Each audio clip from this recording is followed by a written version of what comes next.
అదే RTV app వార్తల్ని క్షణాల్లో చదివే అవకాశం ఉంటుంది. ఒక న్యూస్ పేపర్, ఒక టెలివిజన్ ఛానల్ మీ చేతుల్లో ఎప్పుడూ ఉంటాయి. పార్లమెంట్ ఎన్నికల్లో తెలంగాణలో గాడిద గుడ్డు అనే అంశం పెద్ద ఎత్తున రాజకీయంగా చర్చనీయాంశంగా మారింది. అటు కాంగ్రెస్ బీజేపీ మధ్యలో కూడా మాటల తూటాలు కూడా దానిపై నడిచాయి. అదే విషయం మరొకసారి తెరపైకి వచ్చింది. నిన్న బడ్జెట్ ప్రవేశపెట్టడంతో ఈరోజు సిటీలో కొన్ని చోట్ల దానికి సంబంధించి కూడా ఓటింగ్స్ కూడా పెట్టారు. ఇదే విషయం మీద మనతో మాట్లాడడానికి బీజేపీ ఎమ్మెల్యే పాయల్ శంకర్ ఒకసారి డిప్యూటీ ఫ్లోర్ ఆయన తెలుసుకుందాం.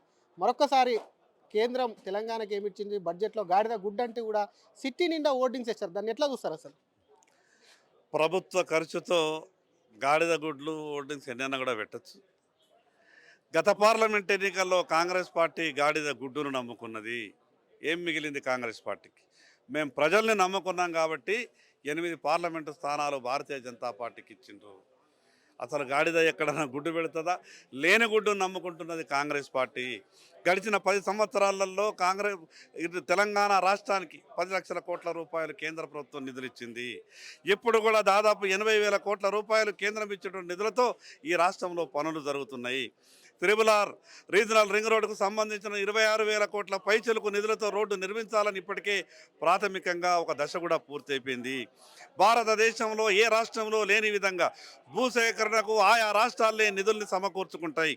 తెలంగాణ రాష్ట్రం అభ్యర్థన మేరకు మా రాష్ట్రంలో భూసేకరణ కూడా కేంద్ర ప్రభుత్వం సాయం చేయాలంటే దానికి కూడా నరేంద్ర మోడీ గారు కేంద్ర ప్రభుత్వం పెద్ద మనతో ఇక్కడ 50% త్రిబుల్-ఆర్ రోడ్డుకు కూడా ఈరోజు భూసేకరణ కూడా నిధులు ఇవ్వడానికి ముందుకొచ్చిండ్రు.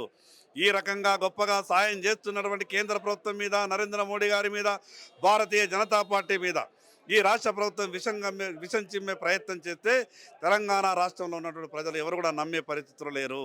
ఈరోజు పక్క రాష్ట్రానికి 15,000 కోట్లు అప్పిస్తే ఇంత గగ్గోలు పెడుతున్నటువంటి ఈ కాంగ్రెస్ పార్టీ నాయకులు 30,000 కోట్ల రూపాయలు త్రిబుల్-ఆర్ రోడ్డుకు గ్రాంట్గా ఇస్తే కనీసం మాట వరుసకైనా కూడా మాట్లాడతలేరు. లక్షల కోట్ల రూపాయలు తెలంగాణ అభివృద్ధికి ఇచ్చింది నరేంద్ర మోడీ గారు. లక్షల కోట్ల రూపాయలతో ఈ తెలంగాణ రాష్ట్రాన్ని అభివృద్ధి చేస్తున్నది కేంద్ర ప్రభుత్వం. ఈ రకంగా కేవలం ఒక రాజకీయ విమర్శలు చేసి శాసనసభలో నరేంద్ర మోడీ గారిని తిట్టినంత మాత్రాన మిమ్మల్ని తెలంగాణ రాష్ట్ర ప్రజలు నమ్మరు. మొన్న జరిగినటువంటి పార్లమెంట్ ఎన్నికల్లో ఏ రకంగానైతే ప్రజలు బుద్ధి చెప్పినరో రాబో రోజులలో కూడా తెలంగాణ ప్రజలు ఆ రకమైన బుద్ధి చెప్తారు. గతంలో కూడా టీఆర్ఎస్ పార్టీ అధినేత కేసీఆర్ గారు ఈనాడు కాంగ్రెస్ పార్టీ ఏ రకమైనటువంటి విధానాన్ని అవలంబిస్తున్నదో, ఏ రకమైనటువంటి అహంకార పూరిత మాటలు మాట్లాడుతున్నదో ఆ రకమైనటువంటి మాటలే కాంగ్రెస్ పార్టీ మాట్లాడుతున్నది. ఆ మాటలు మాట్లాడినందుకు, ఆ రకమైన చేష్టలు చేసినందుకు ఈ తెలంగాణ రాష్ట్ర ప్రజలు టీఆర్ఎస్ పార్టీని ఎక్కడ కూర్చోబెట్టినో తెలుసు. కాంగ్రెస్ పార్టీ కూడా ఆ రకమైనటువంటి రోజులే వస్తాయి కాబట్టి వాస్తవాలు మాట్లాడే ప్రయత్నం చేయాలా.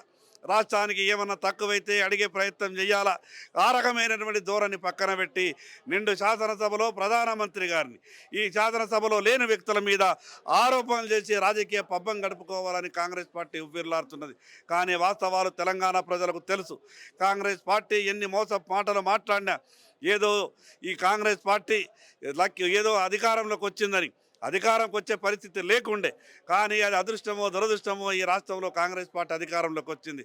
అంత మాత్రాన మాకు పట్ట పగ్గాలు లేవనుకుంటా ఎవరి మీద పడితే వాళ్ళ మీద ఏది పడితే అది మాట్లాడితే గతంలో టీఆర్ఎస్కు ఏ గతి పట్టిందో ఈరోజు కాంగ్రెస్ పార్టీకి కూడా అదే గతి పట్టే రోజు దగ్గర ఉన్నది. బీఆర్ఎస్ నేతలు అంటున్నారు, ఒకవైపు బీజేపీకి 8, ఇంకొక వైపు కాంగ్రెస్ 8 సీట్లు ఇచ్చారు, మాకు 0 ఇచ్చారు. చంద్రబాబు గానీ నితీష్ కుమార్ ప్రాంతీయ పార్టీలు గెలుచుకొని వాళ్ళు సాధించారు కాబట్టి మాకు గిట్ట 16 సీట్లు ఇచ్చింటే మేము కూడా డిమాండ్ చేసి రాష్ట్రానికి డబ్బులు తీసుకొచ్చే వాళ్ళం అంటారు. అంటే బీజేపీ నుంచి 8 మంది గెలిచి లాభం లేదు, వాళ్ళు రాజీనామా చేయాలని కూడా డిమాండ్ చేస్తున్నారు. ఏం చెప్తారు? రాజీనామా భారతీయ జనతా పార్టీ పార్లమెంటు సీట్ల సంఖ్య మీద, ఒక్కొక్క రాష్ట్రంలో ఆ సంఖ్య మీద భయపెట్టే వాళ్ళ మీద ఆ రకమైనటువంటి ఆ ధోరణితో రాజకీయాలు చేయదు. ఈ దేశం గురించి, ఈ దేశంలో ఉన్నటువంటి రాష్ట్రాల ప్రయోజనాలు, ఈ దేశ ప్రజల అవసరాలని ఎప్పటికప్పుడు గుర్తించి దేశంలో ఉన్నటువంటి అవసరాలకు అనుగుణంగా కేంద్ర బడ్జెట్ని తయారు చేస్తారు. ఈ రాష్ట్రానికి కావాల్సినటువంటి నిధులు ఏం కావాలని స్పష్టంగా చెప్పేటటువంటి ప్రయత్నం చేయాలి. కాంగ్రెస్ పార్టీ గొప్పగా మాట్లాడుతుంది. మూసీ నదికి నిధులు ఇవ్వలేదు అంటున్నారు కదా. 2004, 2005 రాజశేఖర్ రెడ్డి గారి పీరియడ్లో ఈ తెలంగాణ రాష్ట్రంలో హైదరాబాద్ పట్టణంలో ఉన్నటువంటి మూసీ నది గురించి ఆ రోజు కేంద్ర ప్రభుత్వానికి కాంగ్రెస్ పార్టీ అధికారంలో ఉన్నప్పుడు ప్రతిపాదనలు పంపినారు. మరి ఆ రోజు రాష్ట్రంలో కూడా కాంగ్రెస్ పార్టీ, కేంద్రంలో కాంగ్రెస్ పార్టీ, చిల్లి గవ్వ కూడా ఆ రోజు కాంగ్రెస్ పార్టీ తీసుకురాలేదు.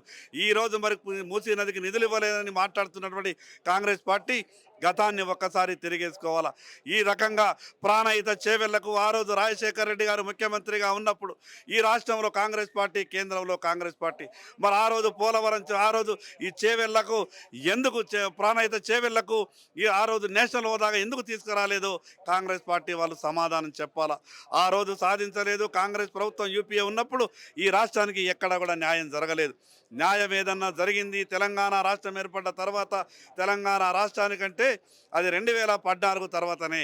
స్వతంత్రం వచ్చిన తర్వాత 55 సంవత్సరాలు 2500 కిలోమీటర్లు నేషనల్ హైవేస్ ఈ రాష్ట్రంలో ఉంటే 2014 నుండి 24 వరకు 2500 కిలోమీటర్లు కేవలం 10 సంవత్సరాలలో పేర్చినాం.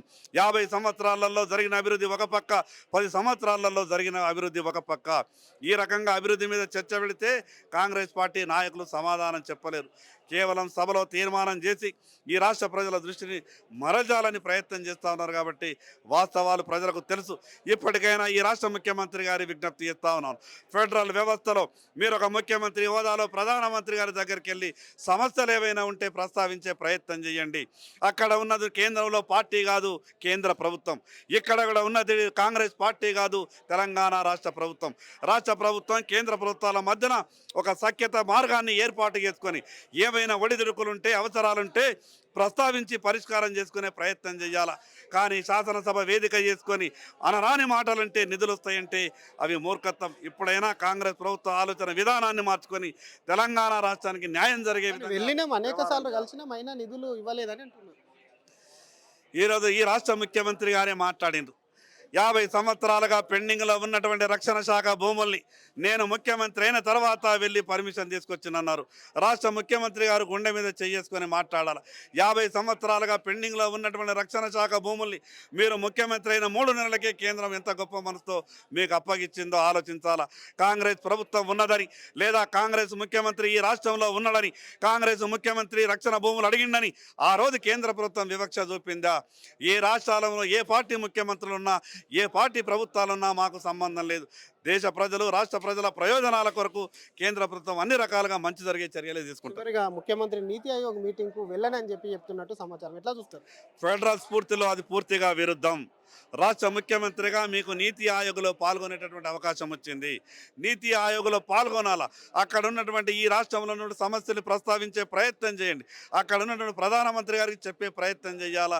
కానీ నేను ఇక్కడ ఉన్నటువంటి పేపర్లలో వార్తల కొరకు, టీవీలలో వార్తల కొరకు, తెలంగాణ రాష్ట్ర ప్రజల దృష్టిని ఆకర్షించడానికో నీతి ఆయోగ్ని నేను బహిష్కరిస్తున్నానంటే, నీతి ఆయోగ్ని బహిష్కరించడం వల్ల తెలంగాణ రాష్ట్ర ప్రయోజనాలు ఏమీ కాపాడలేరు. తెలంగాణ రాష్ట్ర ప్రయోజనాలు కాపాడాలన్నా, తెలంగాణ రాష్ట్రానికి మంచి జరగాలన్నా, మంచి చెడు మాట్లాడుకోవడానికి ఈ దేశంలో అత్యున్నతమైనటువంటి వేదిక నీతి ఆయోగ్ వేదిక. ఆ నీతి ఆయోగ్ వేదికను వాడుకోవాలి. అక్కడ ఉన్నటువంటి లోటుపాట్లు ఏమైనా ఉంటే ప్రధానమంత్రి గారికి చెప్పి ఈ రాష్ట్రంలో మంచి జరిగే విధంగా ముఖ్యమంత్రి గారు చర్యలు తీసుకోవాలి. ఓకే, ఇది అసలు ఒకవైపు రాష్ట్రానికి ఏదైనా బడ్జెట్లో అన్యాయం జరిగి ఉంటే మాత్రం అటు కేంద్రంలో ఉంది ప్రభుత్వం, రాష్ట్ర ప్రభుత్వం వెళ్ళి ప్రధానితో మాట్లాడుకొని చర్చలు జరిగి బడ్జెట్ వచ్చే విధంగా, రాష్ట్రానికి నిధులు వచ్చే విధంగా కూడా మాట్లాడుకోవాలని చెప్తూనే ఏదైతే నీతి ఆయోగ్ మీటింగ్ ఉందో, నీతి ఆయోగ్కు సంబంధించి ముఖ్యమంత్రి హాజరు కావాలి. ఇక్కడ ఉన్నటువంటి సమస్యలు నీతి ఆయోగ్లో కూడా లేవనెత్తి కూడా ఖచ్చితంగా రాష్ట్రానికి సంబంధించినటువంటి నిధుల మీద కూడా అక్కడ చర్చించాలని చెప్పి కూడా ఎమ్మెల్యే పాయల్ శంకర్ డిమాండ్ చేస్తున్నారు. కెమెరామెన్ గణేష్తో శ్రీధర్, RTV హైదరాబాద్. మరిన్ని వీడియోస్ కోసం ఛానల్ ని సబ్స్క్రైబ్ చేయండి. లేటెస్ట్ అప్డేట్స్ కోసం వాట్సాప్ ఛానల్ ని ఫాలో చేయండి. అండ్ లింక్ డిస్క్రిప్షన్ లో ఉంది.